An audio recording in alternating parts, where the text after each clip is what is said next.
Évangile de Jésus-Christ selon Saint Jean, au chapitre 6, versets 1 à 15. Jésus passa de l'autre côté de la mer de Galilée, le lac de Tibériade. Une grande foule le suivait, parce qu'elle avait vu les signes qu'il accomplissait sur les malades. Jésus gravit la montagne et là, il était assis avec ses disciples. Or, la Pâque, la fête des Juifs, était proche. Jésus leva les yeux et vit qu'une foule nombreuse venait à lui. Il dit à Philippe, « Où pourrions-nous acheter du pain pour qu'ils aient à manger ?» Il disait cela pour le mettre à l'épreuve, car il savait bien, lui, ce qu'il allait faire. Philippe lui répondit, « Le salaire de 200 journées ne suffirait pas pour que chacun reçoive un peu de pain. » Un de ses disciples, André, le frère de Simon-Pierre, lui dit, « Il y a là un jeune garçon qui a 5 pains d'orge et 2 poissons. Mais qu'est-ce que cela pour tant de monde ?»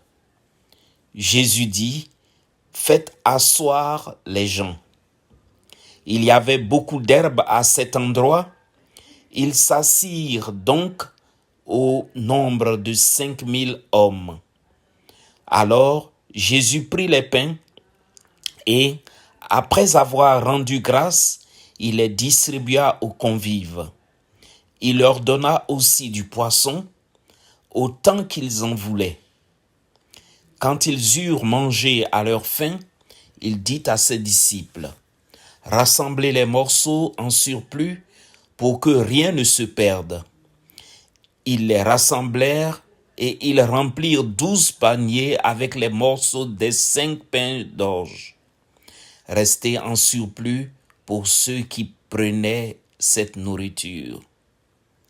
À la vue du signe que Jésus avait accompli, les gens disaient, « C'est vraiment lui le prophète annoncé, celui qui vient dans le monde. » Mais Jésus savait qu'ils allaient venir l'enlever pour faire de lui leur roi.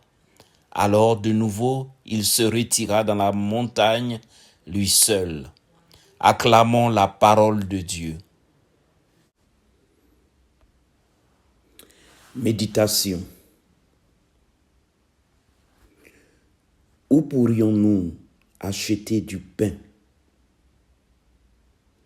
Jésus pense à la foule. Il pense à ceux qui viennent l'écouter, à ceux qui cherchent Dieu pour trouver des réponses à leur vie. La foule a faim. Et tout homme, toute femme qui a souci de Dieu devrait avoir souci de son prochain. Où pourrions-nous acheter de quoi manger? Nous devons, en même temps que nous annonçons l'Évangile, en même temps que nous donnons à manger la parole de vie, nous devons nous poser la question du bien-être, du bien-vivre des hommes, des femmes et des enfants qui viennent nous entendre. La messe est l'endroit où la parole de vie, le Christ, se donne en nourriture.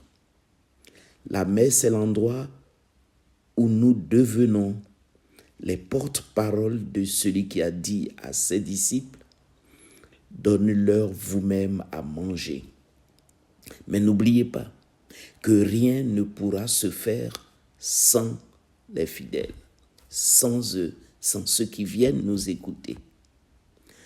André, le frère de Simon, dit, « Il y a là un jeune garçon qui a 5 pains d'orge et 2 poissons. » Osez associer les fidèles et le Christ fera le reste. Le miracle des pains rappelle aux Juifs le don de la manne au désert avec Moïse. Dieu ne se contente pas de guider le peuple vers la terre promise, il les nourrit. Aujourd'hui, Jésus nous demande d'être à l'écoute de nos frères et sœurs, de nous soucier de leurs peines matérielles, aussi bien que spirituelles. Aujourd'hui, il est présent avec nous dans l'Eucharistie. Il habite avec nous pour nous donner la force, pour nous donner l'esprit. Il est l'esprit, il est la vie, la nourriture spirituelle, la force qu'il nous faut pour bâtir avec les autres un monde où il fait bien vivre.